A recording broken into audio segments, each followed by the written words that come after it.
अब कहाँ कुछ लालो गुल में नुमाया हो गई। नाज़रीन आदाब, डीडी उर्दू के ख़ास प्रोग्राम शेर व सुखन में आपका इस्तकबाल है। मैं हूं आपका मेज़बान सलमान सईद। शेर व सुखन ने इंतखाब किया है इस बार एक ऐसी खुशबू का जो उर्दू शेर व अदब से मुंसलिक है। ये नाम है आदिल मंसूरी का। आज के इस एपिसोड में हम आदिल मंसूरी की हयात व खिदमात पे बात करेंगे और उनकी गज़लों को मौसीकी की धुनों पे सुनेंगे। उर्दू शेर व अदब से वाबस्ता शायर आदिल मंसूरी की पैदाइश 18 मई 1936 में अहमदाबाद में हुई। उनका पूरा नाम फ़रीद मोहम्मद ग़ुलाम नबी मंसूरी था।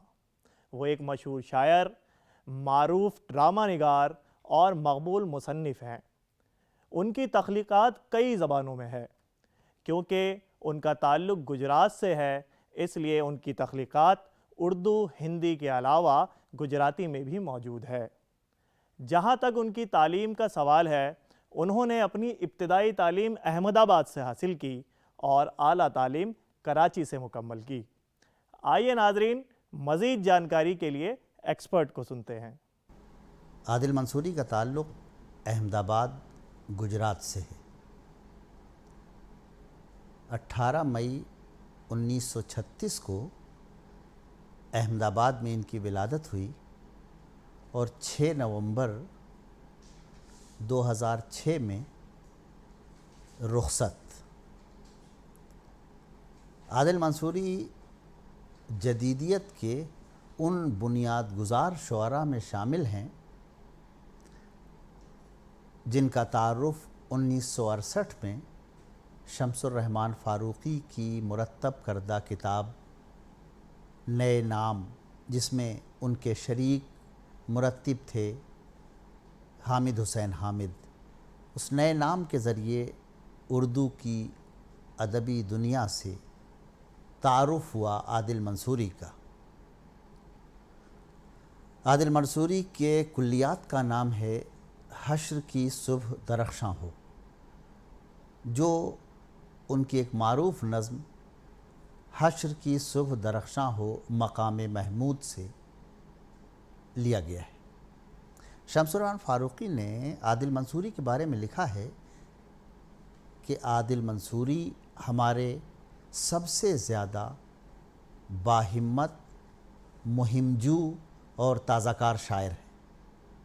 ये बाहिम्मत, मुहिमजू और ताज़ाकार शायर का मतलब, इसकी वजाहत अगर कर दी जाए तो आदिल मंसूरी का शेरी किरदार और आदिल मंसूरी की शायरी की फ़जीलत और आदिल मंसूरी के इम्तियाज़ात जो हैं वो रोशन हो जाते हैं।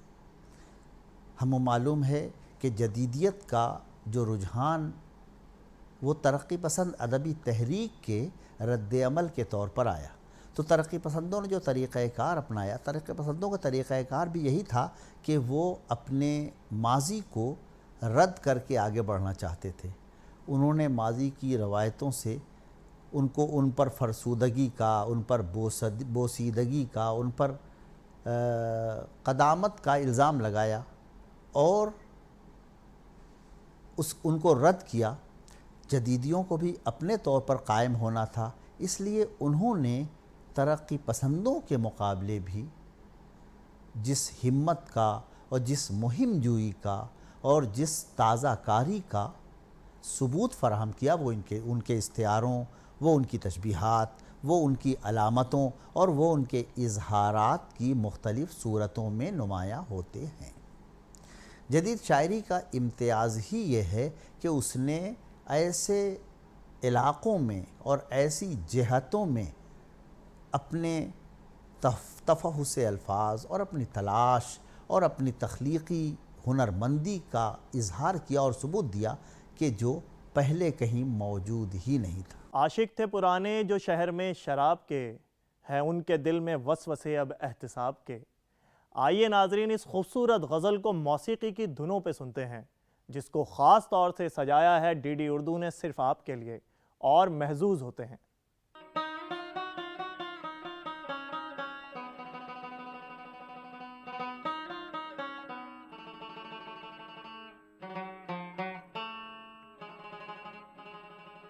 आशिक थे शहर में जो पुराने शराब के,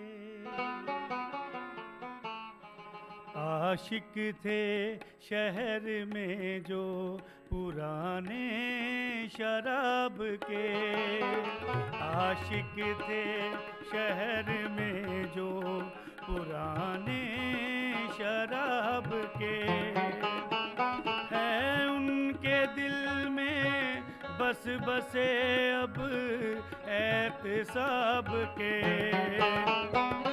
है उनके दिल में बस बसे अब एहतिसाब के, आशिक थे शहर में जो पुराने शराब के, आशिक थे शहर में जो पुराने शराब के।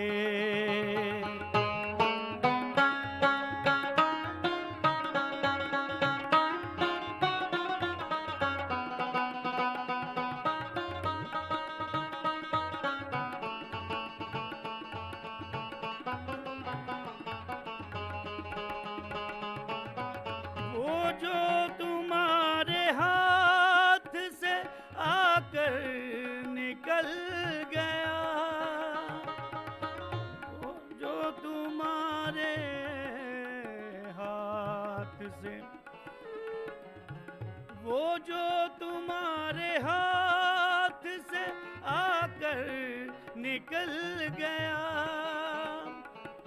वो जो तुम्हारे हाथ से आकर निकल गया, हम भी कतील हैं उसी खाना खराब के, हम भी कतील हैं उसी खाना खराब के, आशिक थे शहर में जो पुराने शराब के।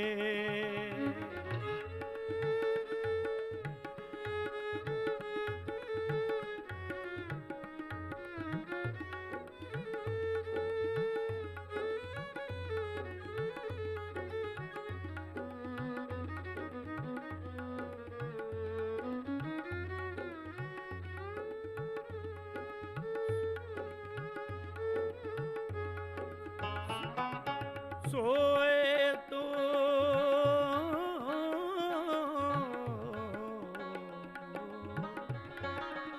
सोए तो दिल में एक जहां जागने लगा,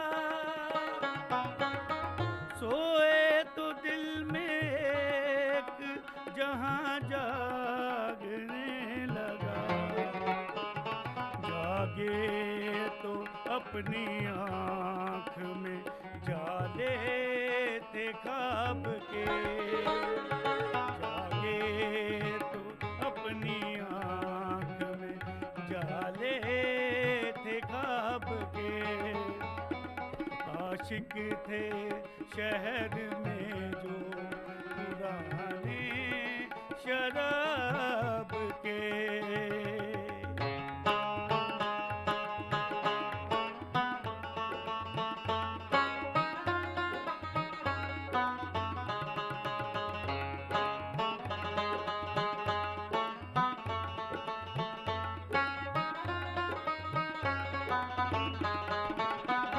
तश्नगी की आँख से देखा करो उन्हें, बस तश्नगी की आँख से देखा करो उन्हें, दरिया रवां गवां है चमकते शराब से, दरिया रवां गवां है चमकते शराब के, आशिक थे शहर में जो पुराने शराब के, है उनके दिल में, है उनके दिल में बस बसे अब एहतसाब के। आशिक थे शहर में जो पुराने शराब के।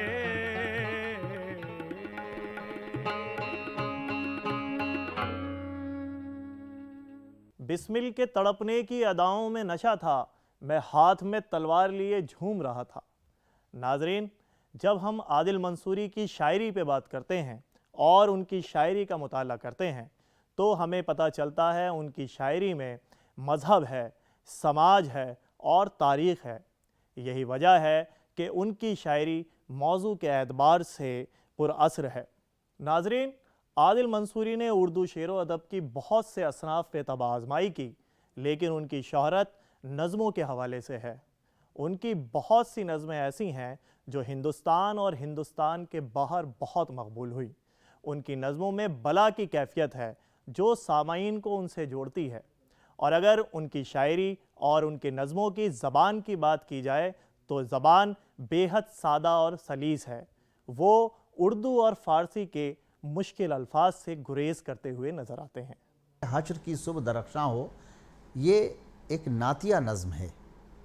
हश्र की सुबह दरख्शां हो मकाम महमूद, एक मिसरा ये है। एक मिसरा ऐसा ही है कि रात इज़्न सजदा से, इज़्न सजदा पे कमर तख्ता न हो जाए कहीं, वगैरह वगैरह। तो एक ऐसी इमेज बनती है, एक ऐसा पैकर बनता है जो इससे पहले कहीं मौजूद नहीं है, नज़र नहीं आता। इसी सिलसिले की एक दूसरी नज़्म है तबूक आवाज़ दे रहा है। तबूक, ग़ज़वा तबूक मारूफ़ इस्लामी ग़ज़वा है और वो आखिरी ग़ज़वा है जिसमें पैगम्बर आज़म व आखिर सल्लल्लाहु अलैहि वसल्लम ने शिरकत फरमाई। तो उसकी रूहानियत या उसकी अज़मत और उन शख्सियात की कि जो तबूक में या जो पैगम्बर आज़म के साथ थे, उन शख्सियात का ज़िक्र इस तरह करना कि उनसे एक अलग सी रूहानी फ़ज़ा तो कायम हो, लेकिन उसमें एक ऐसा सिलसिला हो कि जो सिलसिला ज़हनों को अपनी जानिब राग़िब करे, तवज्जुहात को अपनी जानिब राग़िब करे। इसके अलावा मज़ाहिब में हिंदू मज़हब के हवाले से और बौद्ध मज़हब के हवाले से भी जो इस्तिआरात हैं या जो उनका सिलसिला है, जो उनका निज़ाम है, उसको भी उन्होंने उसी तरह अपनी नज़मों का मौजू बनाया। एक कतरा अश्क का बिखरा तो दरिया कर दिया, एक मुश्ते खाक जो बिखरी तो सहरा कर दिया। आइए नाज़रीन, इस फ़लसफ़ियाना कलाम को मौसीकी की धुनों पे सुनते हैं और महजूज़ होते हैं।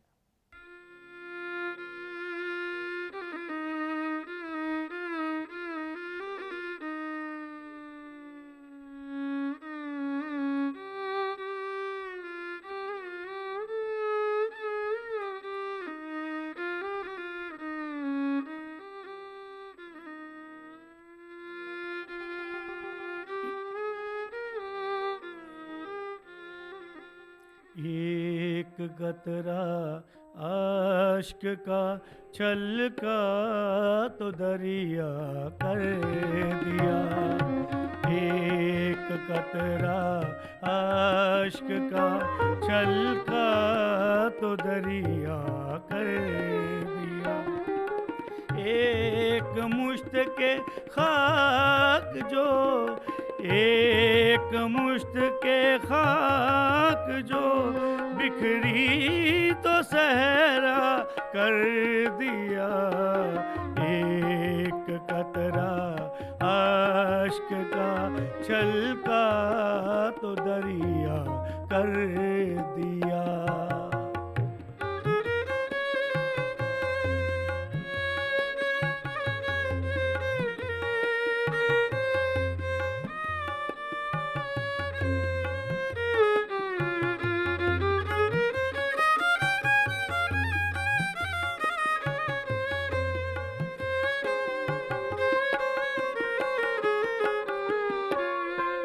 मेरे टूटे हों